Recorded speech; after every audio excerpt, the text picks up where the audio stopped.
পার্টির পলিট ব্যুরোর অন্যতম সদস্য এবং পার্টি রাজ্য সম্মানীয় কমরেড রতন ভূমি উপস্থিত আছেন। আমাদের পার্টি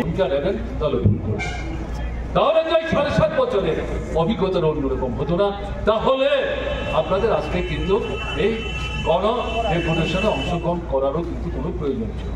তাহলে এই কথাগুলি বলছি কেন? লড়াইয়ের জন্য প্রস্তুত থাকতে হবে। সামনের দিনে আরো বৃহত্তর এই দাবি, যে দাবিগুলির কথা বললাম যুক্তিসঙ্গত, সবাই সমর্থন করছে, আমরাও সমর্থন করছি।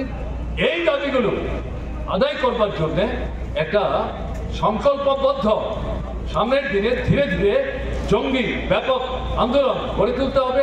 এই আন্দোলনে শুধু মৎস্যজীবী না, শুধু তফসিলি অংশের মানুষ না, সাধারণ যে গরিব অংশের মানুষ, নিম্নবর্তী অংশের মানুষ, তাদেরকেও এই আন্দোলনে কিন্তু সংগঠিত করার ক্ষেত্রে বিশেষ করে আপনাদের গুরুত্বপূর্ণ ভূমিকা গ্রহণ করতে হবে। আজকে মৎস্যজীবী বা তপশিলি অংশের মানুষ ত্রিপুরায় আক্রান্ত হচ্ছে, এটা কিন্তু ঘটনা না। সারা ভারতবর্ষে আরএসএস নিয়ন্ত্রিত বিজেপি সরকার সংখ্যালঘু, তপশিলি, মহিলা তাদের বিরুদ্ধে অবস্থান নিয়ে প্রকাশ্যে না বলেও এমন সমস্ত ভূমিকা নিতে শুরু করেছে যা ভারতবর্ষের মূল যে ভিত্তি স্বাধীনতা সংগ্রামের মধ্য দিয়ে অর্জিত হয়েছিল তাকে তছনছ করে দেওয়ার চেষ্টা করেছে।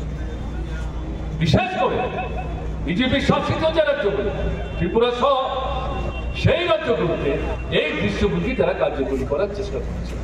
আরএসএস নিয়ন্ত্রিত আরএসএস এরা মনুবাদী দৃষ্টি নিয়ে ভারতবর্ষের সংবিধান রচনা করার চেষ্টা করেছে।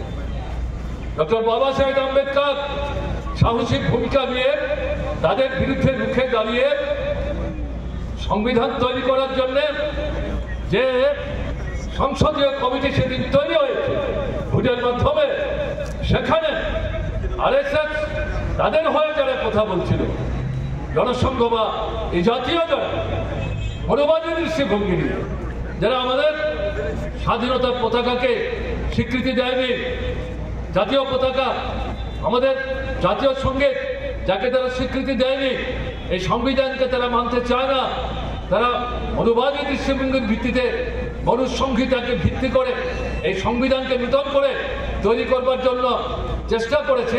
তার বিরুদ্ধে রুখে দাঁড়িয়ে ডক্টর বাবা সাহেব আম্বেদকর একটা কার্যকরী ভূমিকা নিয়ে তাদেরকে কুণ্ঠাসা করে এই সংবিধান পাশ করে বাস্তবায়িত করার ক্ষেত্রে নেতৃত্বের ভূমিকা পালন করেছে।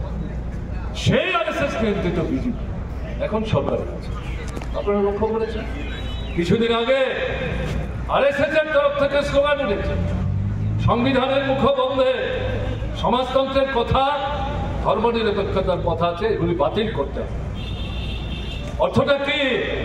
এগুলো বাতিল করার অর্থ হচ্ছে মনুবাদী দৃষ্টিভঙ্গি নিয়ে মনুসংহিতাকে ভিত্তি করে দলিতদের বিরুদ্ধে, মহিলাদের বিরুদ্ধে, গরিব অংশের মানুষের বিরুদ্ধে সুশাসনের স্বার্থ রক্ষা করার জন্য যে শ্রেণী দৃষ্টিভঙ্গি নিয়ে তারা অগ্রসর হয়ে নূতন সংবিধান তৈরি করার চেষ্টা করছে, গোপনে গোপনে সেই সংবিধানের খসড়া তৈরি করার চেষ্টা করছে, সেটাকে ভাবনায় রেখে এই স্লোগান তুলে মানুষের মধ্যে বিভ্রান্তি তৈরি করবার চেষ্টা করছে।